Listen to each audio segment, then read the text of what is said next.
Hey, this is Kirk Windstein from Crowbar, and you're watching Loudwire.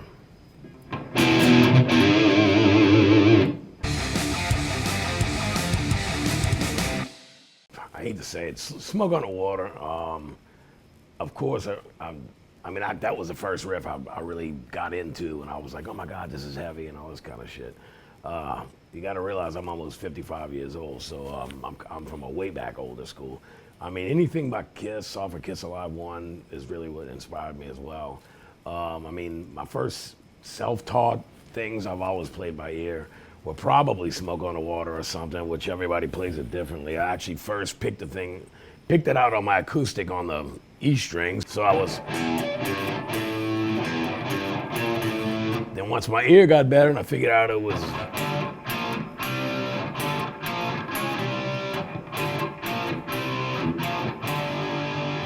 First one that I really tried to tackle at the time, it was very, I guess it was a real challenge for me, was Black Diamond by Kiss. And I picked that out on my acoustic as well. I had an old Epiphone acoustic, and my parents were like, look, if you take this guitar thing seriously for like a year, we'll buy you an electric guitar. So I did my best.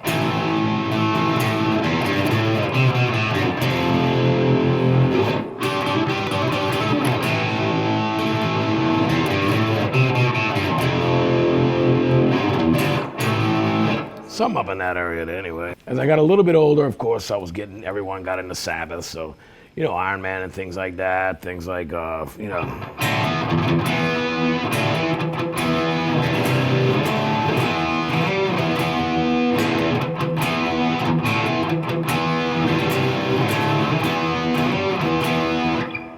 then, the typical, whatever, Sabbath stuff. I mean, stuff like UFO. I started really getting into shit like a...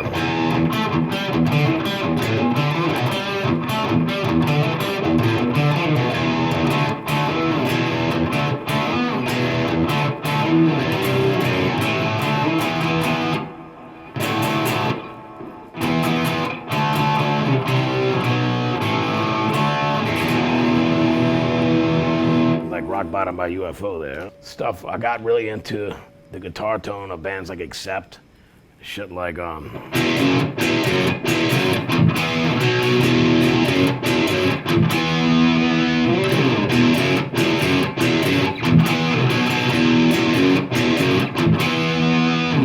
which has turned me on off of Balls to the Wall.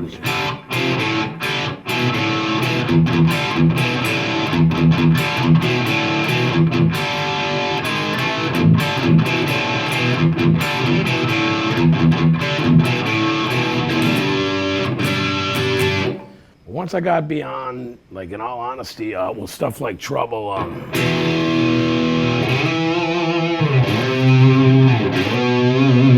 which I had that Tony Iommi Ben thing going on. So bands like Trouble were having very heavily a big heavy influence on me. So.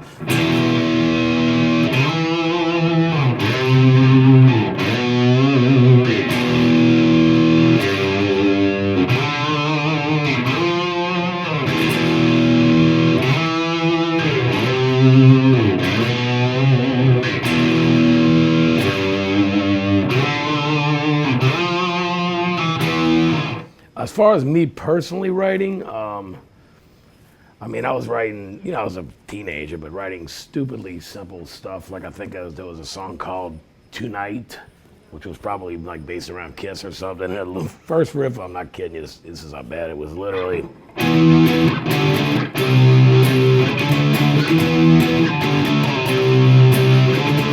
Of course, the song was Tonight. Like every word had to follow every chord back then. Like I was unable to play independently for my voice. But I did start out singing and playing at the same time, which I think really helped down my career. As doing it for so long now, it's really second nature for me to sing and play, some of the stuff, although it might be difficult. Crowbar Wise, one of my favorite riffs, and it's gonna sound nothing like it because of the tuning, but would be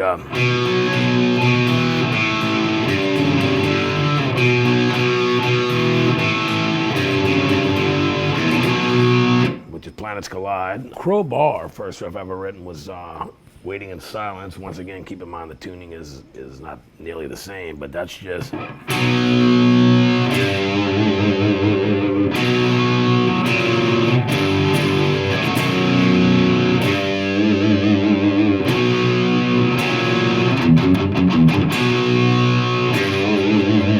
So what happened is I started to develop my own style where things like bending that G note, you know, instead of just, would be a lot of,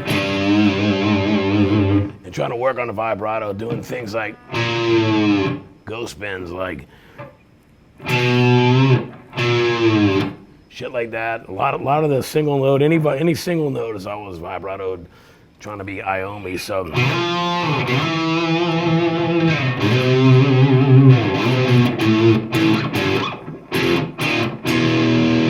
a lot of times I'll do a single, like I'll do a riff that most people might do in a pattern right up in here, but I'm going.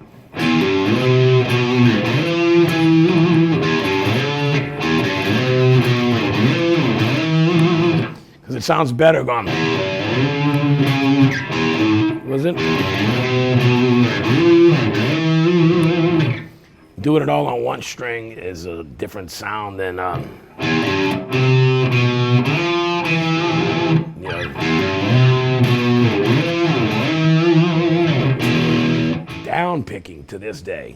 I'm still like when I was playing in down with Keenan's got the James Hetfield right hand where she has ba ba ba ba ba ba ba ba ba ba. See, people strummed when you started playing guitars in the '70s. Bands strummed, even a song like because I've seen video of it, like.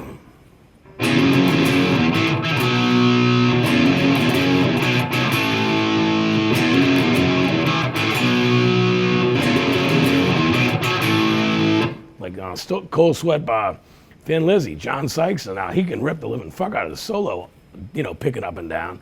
But people strummed, you know, I mean, Kiss was, you know.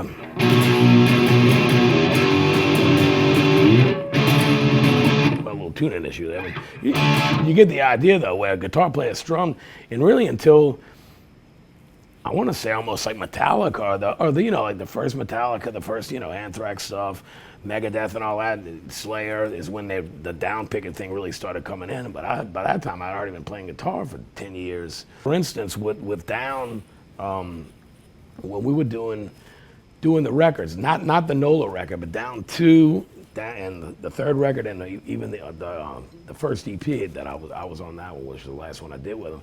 Even that stuff, Pepper and I would sit next to one another. And if it was a song with a lot of riffage, like on the left hand, down, whatever, I would do the part, and then when it came to like the, I just hand the guitar to Pep, he'd tune up, and he'd do all the right hand shit, and he'd hand it back to me, and we'd do the left hand shit. So we really were a good guitar team like that. And we always joke if we each had each other's left and right hand, you know, together or whatever, we'd be really good guitar players. So I got a new solo record out called Dream in Motion. That's actually tuned to D standard, which for me is high up.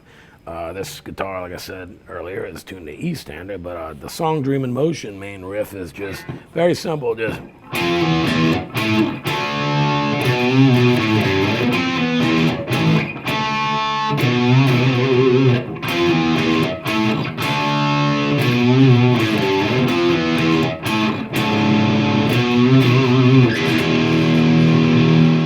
One of the songs I like best is track 2, Hollow Dying Man, which is all clean and simple. And the ending riff is probably the only riff on the record that actually sounds like Crowbar to me, which is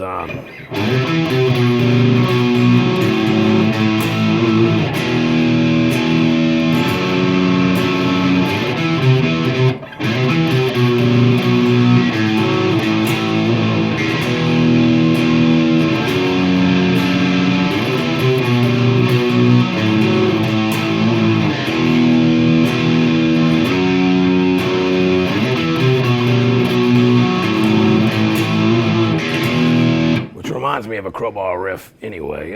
Actually, it was gonna be